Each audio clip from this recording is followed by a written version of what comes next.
My parents warned me not to look out the window at night. I just discovered the horrifying reason why. Ever since I was a baby, my parents always told me, don't look out the window at night. I always asked them why, but they would just shrug it off with a creepy smile. As I grew older, I stopped questioning it, but I just never could have guessed the horrifying secrets my parents were hiding. Everyone in my town also followed this weird tradition, so I thought it was normal.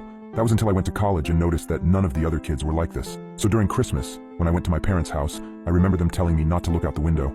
I gave them a smile and a small chuckle before telling them I wouldn't. However, curiosity struck me the moment they left the room. As I lay in the dark, I came to a decision. I was going to look out of the window. Just as my hand came to the sheer white curtain of the guest room, I paused. My mind flashed to that one time when I was 12. My parents were talking in the kitchen.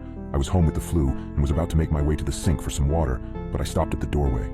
I hid behind the wall, peeking my head out from the doorway just an inch. My mother was crying and my father was holding her and rocking. That poor little girl.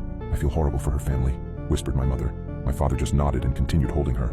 I went back to my room after that. Several hours later, my dad came up to my room with several pieces of wood and boarded up my windows. What are you doing that for, Dad? I asked him. Oh, it's nothing. Just safety reasons, he replied. I learned at school the next day that a little girl was found dead the previous morning, the window broken and curtains torn. I snapped back to the present. My hand drew back from the curtain. I shook my head, cursing myself for being so weird. What was the worst that could happen? It was just a window, it couldn't hurt me, right? As I reached my hand out again, my instinct was telling me to stop. My gut twisted as I reached nearer and nearer. Just as I touched the curtain, a painful howl came from the forest surrounding the house. I flinched back, deciding to just lay down and try to get some sleep. I forgot how hard it was to get sleep in my hometown. Every night, coyotes howled for hours everywhere in town, or at least I thought they were just coyotes.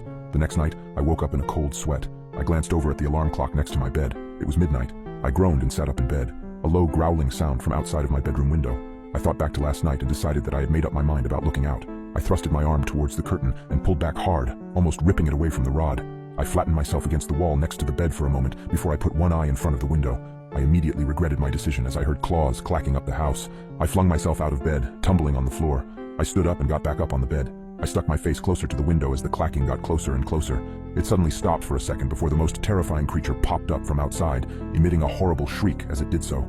I can never forget its face, the way the hollow eyes oozed some kind of black substance, like tar, and the way its lips were pulled back into a gruesome grin, the teeth blood-stained and razor-sharp.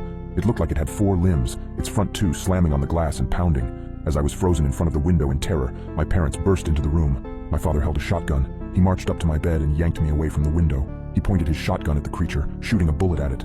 The thing scrambled away, leaving the window almost completely shattered. Damn it, son, it was a simple task. Just don't look out the window. How hard is that? My dad shouted at me. I wasn't processing his words. I was sitting on the floor, arms and legs splayed everywhere in utter shock. What the hell had I just seen? My mother ran to the bedroom door. She had tears in her eyes. Is everyone all right? She asked. Yeah, we're fine. We still gotta get that creepy effing monster